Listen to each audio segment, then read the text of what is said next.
হয় আপোনাৰ শুভ নাম? মোৰ নাম ধ্ৰুৱজ্যোতি মহন্ত। হয় হয় এইটো ৰজনীগন্ধা নাৰ্চাৰী নহয় জানো? ৰজনীগন্ধা নাৰ্চাৰী চিপাঝাৰৰ পৰা সোমাই আহি দীপপিলা খটৰ 1 কিলোমিটাৰ উত্তৰে। হয় ঠিক আছে।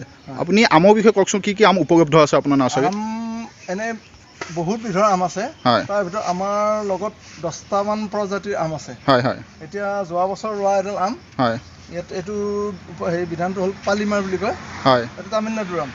হয় এইটো এনেকুৱা চাইজ হৈ যায়, ইয়াত বহুত লগা আছিল।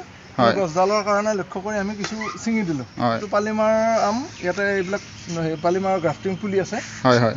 আমি ইয়াৰ আগত পালিমাৰ 400 টকা বেচিছিলোঁ পুলি। হয় এইবাৰ আমি অন্ততঃ 300 টকা দিব পৰাকৈ পুলি পাইছোঁ। হয় নেকি? আৰু বেলেগ আছে আম। এইফালে ভাস্তা বুলি কয় এইটো এটা। হয় এইটো ভাস্তা আম। হয় হয়। ইয়াৰো ভালখিনি বিক্ৰী হৈছে। এইটো একদম গোটেইবিলাক আমৰে আমি গ্ৰাফটিং পুলিবিলাক ৰাখিছোঁ। হয় গ্ৰাফটিঙৰটো হ'ল 1 বছৰতে আমাৰ ইয়াৰ হেৰিটো পাই যাম, ৰিজাল্টটো পাই যাওঁ। হয় আৰু এইবিলাকৰ মিঠাটো ধুনীয়া মিঠা, কিন্তু গাছত টেঙা হ'ব পাৰে। হয় পাৰি থ'ব লাগে, পাৰি থোৱাৰ পিছত মিঠা হয়। হয় আৰু এইটো আধা কিলো পৰ্যন্ত হয়। হয় নেকি? আৰু এটা ভাল প্ৰজাতি, মানে আমাৰ ভাৰতৰ ভাল আমবিলাকৰ ভিতৰত যদি 10টা ধৰতে তাৰ ভিতৰত এটা এইটো লেঙেৰা আম বুলি কয়। হয় লেঙেৰা বুলিও কয়, লেঙেৰা বুলিও কয়। আমাৰ এনেই লেঙেৰা নামাৰো। লেঙেৰা আমটো ভাল হেৰি আছে।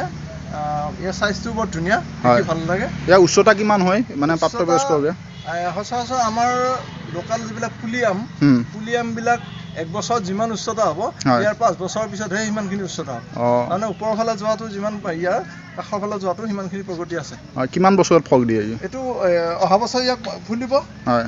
আৰু জেগা লৈ অহা বছৰ ফল পাবই। হয় হয়। তাৰপিছত এইটো পুষ্পাচুৰীয়া বুলি এটা আছে প্ৰজাতি। হয়। এইটোৰো ভাল আম, এয়াও আধা কিলো পৰ্যন্ত পায়। হয়। আৰু ইয়াৰ এটা ভাল বৈশিষ্ট্য আছে, এইটো দোচেহেৰি আম বুলি কয়। হয়। দোচেহেৰি আম বুলি ক'লেও আমাৰ 10টাৰ ভিতৰত আহি যায় দোচেহেৰি। ইয়াৰ চাইজটো 1 নম্বৰ হ'ল দীঘল আৰু ধুনীয়া ৰঙৰ। মিঠা ধুনীয়া আছে। আৰু একদম চবত চাই ডাঙৰ আমটো এইটো হয়। বেছি ডাঙৰ হৈ যায়। এইটো কিমান দাম হয় এটা পুলিত? ইয়াৰ এইবিলাকৰ 250 টকা। হয়। এইটো একে জাতৰ বুলি এইটো 200 টকা।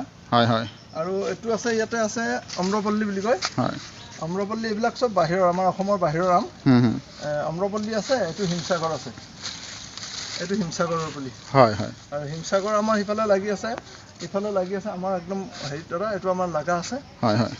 তাৰপিছত ইয়াৰ বাহিৰে আমাৰ দেৱগিৰি হাপুচ বুলি এটা ভাল প্ৰজাতিৰ আম আছে, এক্সপৰ্টেড কোৱালিটিৰ আম আছে। হয় হয়। দেৱগিৰি হাপুচ তাতে এইফালে আছে। হয়। দেৱগিৰি হাপুচৰ দাম আছে। আৰু আমাৰ যিটো ইণ্ডিয়াৰ নম্বৰ 1 আছে। হয়, আমি চাম আহি এইটো। হয়। ইণ্ডিয়াৰ নম্বৰ 1 যিটো এলফেংছু বুলি কয়। হয়। এলফেংছু আমটো ইয়াতে আছে। হয়। এইটো চাইজটো আপোনালোকে হেৰিত চাই ল'ব পাৰে, হোৱাটছআপত ইউটিউবত চাব পাৰে, ধুনীয়া কালাৰ। এইটো দাম কিমান হয়? এইটোৰ দাম আমি এতিয়া 250 টকা বেচিব লাগে। হয় হয়। এইটো হ'ল এলফেংছু। বছৰত যেনেকুৱা সময়লৈকে ৰুব পাৰি ইয়াত? ৰুব পাৰি। আৰু এইটো আমি পেকেটত, যিটো পেকেটত থৈ দিয়া আছে, এইটো পেকেটতে 1 বছৰ থাকি যাব, একো নহয়। পানীটো সময়ে দিলে হ'ল। আৰু ইয়াৰ যতন কেনেকুৱা? এই আমবিলাকৰ যতন কেনেকুৱা? আমবিলাকৰ যতন অন্য নাই, ইয়াত পোকে ধৰে, পোকটোৰ কাৰণে ঔষধ দিলে হ'ল। হয়। বেলেগ অন্য কথা নাই। সচৰাচৰ প্ৰথম ৰোওঁতে অকণমান সাৱধান হ'ব লাগে। হয়। যাতে পুলিটো পানী পাই মৰি নাযায় বা পানীৰ অভাৱত মৰি নাযায়। হয়। তাৰপিছত ই নিজে নিজে এডজাষ্ট কৰি লয়। হয়। আৰু আমাৰ হাতত আছে সুবৰ্ণৰেখা বুলি এবিধ আম আছে। হয়। সেইটো সৰু সৰু চাইজৰ আম, কিন্তু বহুত লাগে, চাপৰৰ পৰা লাগে। হয় হয়। তলৰ ফালে মাটিৰ ফালে দ খাই যোৱা আম আছে। হয় হয়। কেঁচা মিঠা আম আছে। হয়। আৰু এটা থাইলেণ্ড আম আছে, যিটো 12মহীয়া আম। 1.5 ফুট 2 ফুটত লাগে। হয় হয়। এইকেইটা প্ৰজাতি আছে। ইয়াৰ বাহিৰেও তোতাপুৰী আম আমাৰ হাতত আছিল। হয়। এতিয়া শেষ হৈছে। তোতাপুৰী বুলি এটা ভাল প্ৰজাতি। ভাস্তা আছে।